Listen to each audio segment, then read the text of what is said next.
Hello friend, good morning, সুপ্রভাত। আজ হচ্ছে শনিবার, এখন বাজে সকাল প্রায় 6টা। তো সূর্যি মামা উঠবো করে ওই গাছের পিছনে লুকিয়ে আছে। তো চলো আজকের একটু অন্যরকম স্পেশালভাবে দিনটা কাটাতে হবে। আর এখানে দেখো বিশাল বড় একটা ব্রণ হয়েছে। এটা আমার মাঝে মাঝেই হয়, মানে মাঝে মাঝে ঠিক দেখা দেয়, সারা মুখে তো হয় না, ওই টুকটুক করে এটা ওটা হতেই থাকে। তো চলো নিচে চলে এলাম। এসে মানে যখন একটু কাজের চাপটা পড়ে তখনই কাজের মাসির মানে প্রবলেম হয়, হাত কেটে গেছে। তো সেই কারণেই এই কটা দিন আমার করতে হবে। তো সেই জন্য তাড়াতাড়ি ওঠা, আর তাড়াতাড়ি উঠে আগে নিচেরটা করে নিয়ে তারপরে ওপরেরটা করি। আর স্কুলটা ছুটি আছে বলে, মানে আজকে করেছি বলে, শনিবার দিন ছুটি তো থাকে না, তো ছুটি করেছি বলে তাই ওপর নিচ করতেই হবে। আর কালকে রবিবার, সেটাও ছুটি, আবার সোমবারও সবে বরাতে ছুটি দিয়েছে। তো সেই কারণে মোটামুটি ছুটিটা আছে বলেই করে দিতে পারছি। জানি না ছুটি মানে তার আগে যদি না হাতটা ঠিক হয় তো কি করে হবে জানি না। এমনি তো মানে 5:30 পৌনে 6টা এরকম উঠছি, তারপরে যদি না আসে তো ব্যাস হয়ে গেল। ঘরের দরজার সামনে একটু জলটা দিয়ে নেবো, নিয়ে তারপরে মোছার কাজ তো রয়েছে, নিচে মুছবো, ওপরে মুছবো। আজকে সবটা নাও দেখাতে পারি, কারণ খুব তাড়াতাড়ি করতে হবে, কারণ আমাদের তাড়াতাড়ি 10টার মধ্যে বেরোতে হবে। তো সেই কারণেই তাড়াতাড়ি করে করা কাজ কমপ্লিট করতে হবে। স্নান করতে হবে, মামাকে স্নান করাতে হবে, রেডি করতে হবে, মানে আমার নিজেও হব, মামাকেও করাতে হবে। এই একটা সমস্যা। বাড়িতে ছোট বাচ্চা থাকলে আগে তাকে করো, ঘর করো, তারপরে নিজে হও, মানে অনেকটাই টাইম চলে যায়। তো চলো মোটামুটি করে তাড়াতাড়ি করে নিই। উনি ঘরটার ভেতরটা হয়ে গেছিলো, আর এই বারান্দাটা ওই সাইডে রান্নাঘরটা চট করে নেব, নিয়ে আবার ওপরে যাব। উপরে ঝাড়টা দিয়ে এসেছি, কিন্তু ওই মোছাটা হয়নি, ওটা ঝটপট করে মুছে নেব, নিলেই মোটামুটি হয়ে যাবে। আর বাবু ওদিকটায় জল টল গরমগুলো করে নিয়ে বাথরুমের মধ্যে রেডি করে নিচ্ছে, ও স্নান করে নিচ্ছে। মোটামুটি নিচের কাজ কমপ্লিট, মুখে হাতে একটু জল দিয়ে নিলাম। এবারে যাব ওপরের দিকে, দেখি এবার কি হাল। আর এদিকে সূর্যি মামাটা দেখো গাছের ফাঁক দিয়ে সবই মাত্র ওই উপরে উঠেছে। হাত ধোয়, দুষ্টু সবসময় নোংরা করতে, সবসময় হাত ধোয়। চলো বেশ, চলো চলো চলো, হয়েছে। Good morning. এবার এই ঘর থেকে শুরু করবো। এই ঘরে সব পরিষ্কার করে নেবো। বাক্সগুলো কি অবস্থা করে রেখেছে মামাটা, বাক্সগুলো যতই গুছিয়ে রাখি না আবার টেনে টেনে বার করে।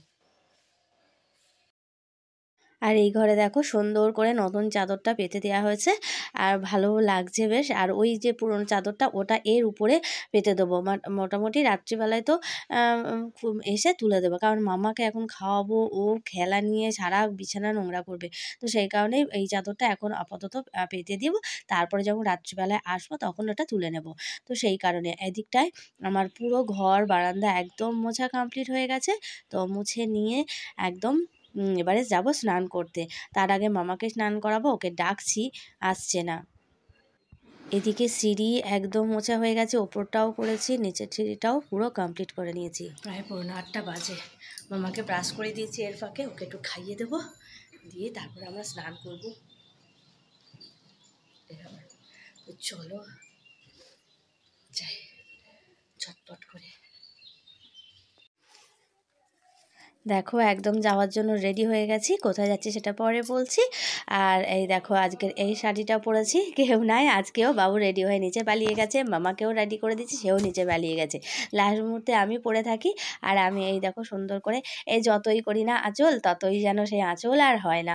দুবার খুললাম আঁচলটা, হচ্ছে না, ওই পেছনের দিকেই যেন হয়ে যাচ্ছে। এটা আমার হয়, শাড়ি পরতে গেলে একটু আমার এদিক ওদিক হয়। তো চলো এই ব্যাগটাও নিয়েছি, আর মামা সেই ব্যাগ নেবে করে সেই আলমারি থেকে আবার ব্যাগটাকে বার করে দিলাম। আর ওই দেখো বাবু বার করে দিয়েছে, তো আর ওই এটা পর্দাটার কভারটা সেটা লাগাইনি, আলমারির কভারটা ওটা আমি পরে আছি। চলো এবারে বেরিয়ে পড়া যাক। যাচ্ছি আমরা দেশের বাড়িতে, মানে বাবুর দেশের বাড়িতে। ওখানে আজকে পুজো রয়েছে, তো পাঠা সেই যে কিনেছিলাম ছাগল বাড়িতে, তো সেইটা আজকে পুজো হবে, তো সেই কারণে আমরা বেরিয়ে পড়েছি। আর এই যে অন্য সময় গাড়িতে করে যাই, কিন্তু মামা হওয়ার পর থেকে গাড়ি ভাড়া করা হতো, কিন্তু এবারে বললো যে অল্পজন, তো গাড়ি করেই যাওয়া হবে, তো আমরা আমাদের নিজেদের গাড়িতে যাচ্ছি। আর বাবা আর মামা আর একটা দাদা রয়েছে, সেটা আলাদা বাইক করে যাচ্ছে। তো চলো, আমাদের সঙ্গে সঙ্গে থাকো, অবশ্যই তোমাদের ভালো লাগবে। আর প্রথম থেকে শেষ পর্যন্ত দেখার অনুরোধ রইল।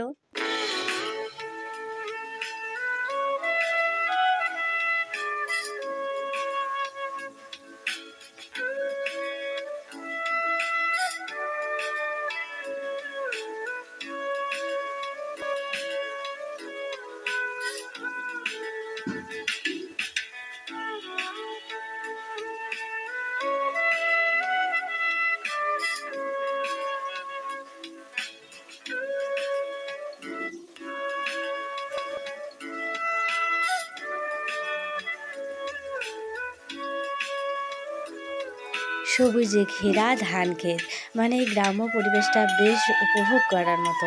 আমার ব্লগেই প্রথমে এই গ্রামের দৃশ্যটা দেখালাম, মানে মাঠ ঘাট এসবগুলো, না হলে ওইখানে তো কিছুই নাই, আর হয়ে ওঠে না। আর আজকে যেহেতু সুযোগ পেয়েছি, তো এটা ছাড়া কোনো মতেই যায় না। বেশ ভালোও লাগছে। আর এই বিয়ের পর এই প্রথম এতটা লং ড্রাইভে দুজনে একসাথে, বেশ ভালো লাগছে। আর মামা চলে গেছে ওদের বাইকে, আমি আর ও দুজনে মিলে বেশ মজা করতে করতে, আনন্দ করতে করতে একদম বাড়িতে পৌঁছেই গেলাম। আস্তে আস্তে অনেকটাই বেলা হয়ে গেছে, প্রায় 11:15। ওদিকটায় পুজো শুরু হয়ে গেছে, আর এদিকে দেখো ওপরটায় চাঁদোটা কি সুন্দর কালার লাগছে, আমার বেশ ভালো লাগে। আমি এসে এঘর ওঘর ওই চাঁদোয়াগুলো দেখছি, নতুন করে ওরা এই সময়টাই তৈরি করে। গ্রামের পুজো তো, আর এই গ্রামের পুজোতে বেশ ওরা সুন্দর করে ঘরগুলো পরিষ্কারও করে সুন্দর করে সাজিয়েও রাখে। আর এদিকটায় দেখো ওরা দৌড়ে দৌড়তে সব চলে গেল ঠাকুর মন্দিরের কাছে, আমি পরে গেলাম।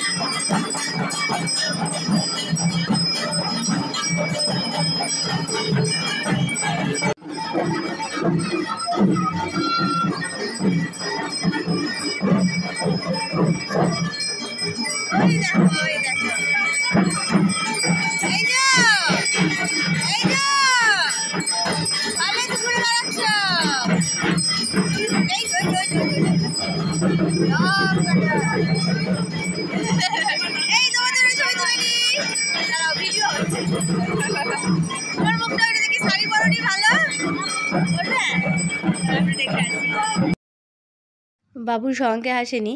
এইটা হচ্ছে গ্রামের ওই কালী পুজো, এখানে আগে পুজো হবে, তারপরে ওই ব্রহ্মা পুজোটা হবে। সেটা এই মাঠের মাঝখানে বট গাছ আছে সেখানটায়, তো আগে এখানটায় হয়। তো এসে ঠাকুরের কাছে এটাও আমি তোমাদের সঙ্গে শেয়ার করে নিলাম। আজকের ব্লগটা কেমন লাগলো?